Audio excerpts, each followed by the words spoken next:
In the village of Aboda, where the great baobab tree stood like an old chief in the center of the square, stories were as precious as gold. Every single evening, when the sky bled orange and the cooking fires began to smoke, the elders would gather the children close and tell them tales of the past, of heroes and tricksters, of magic and memory. But one year, something strange began to happen. The old storytellers, the keepers of the village's soul, started to forget. Elder Kojo, who could once make the children gasp with his tales, forgot how the clever tortoise tricked the mighty leopard. Grandmother Abina, whose voice could charm the clouds, forgot the ancient song that called the rain. Even the village drummer, whose hands knew every rhythm of life, forgot the beat that welcomed the new moon. The children grew restless. The nights, once filled with wonder, became eerily quiet. The old baobab tree, which had soaked up centuries of laughter, now listened only to a profound and unsettling silence. Now, high above the quiet square, hidden in the leafy branches of that very baobab, lived a small spider named Kweku Anansi. Anansi was not like other spiders, who only cared for catching flies and hiding from birds. No, Anansi was different. Anansi loved stories. He listened intently every night as the elders spoke, and he carefully stored every single word, every twist and turn in his tiny head. He began to fear that if the stories disappeared completely, the village would forget who they were, their roots would wither, and their spirit would fade. So Anansi decided he had to do something. He began to work each night while the entire village slept peacefully. He spun his web, moving tirelessly from one branch of the baobab to the next. But this was no ordinary web for catching insects.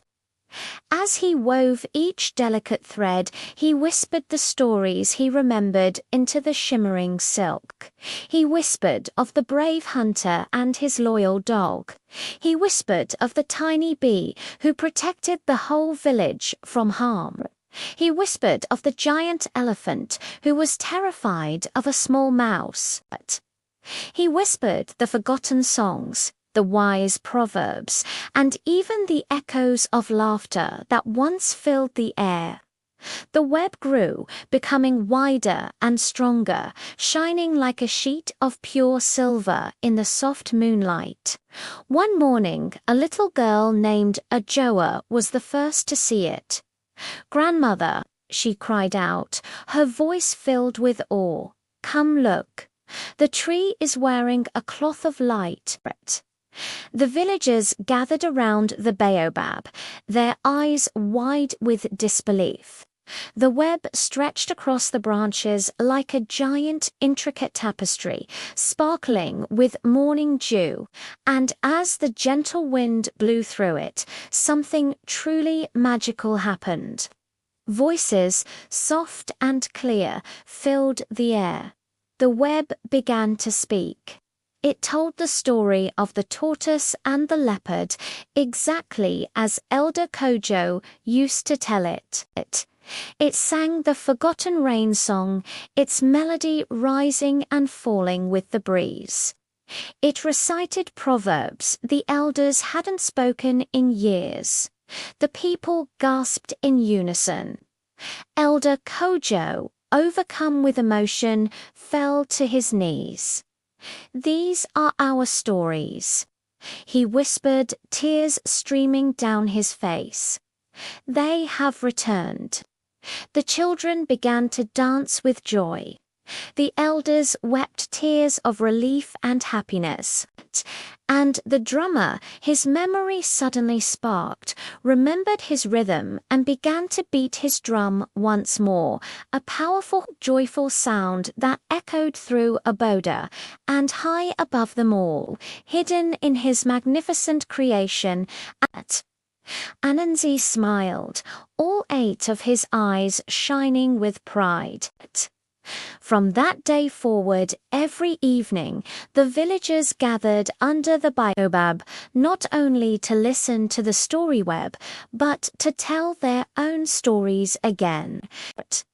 They spoke louder, sang stronger, and laughed harder than ever before, so that Anansi could hear them and weave even more of their lives into his silk. The elders no longer feared forgetting, because they knew the little spider was always listening, always watching, always weaving. And the children learned something incredibly important. Stories are not just kept in books, they are kept alive in mouths, in ears, and sometimes in the patient, shimmering web of a small spider who understands their true worth.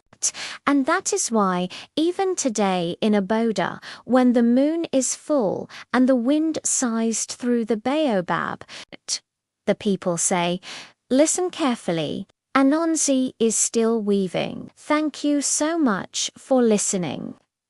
If you enjoyed this story, do not forget to like this video and subscribe to our channel for more tales from around the world.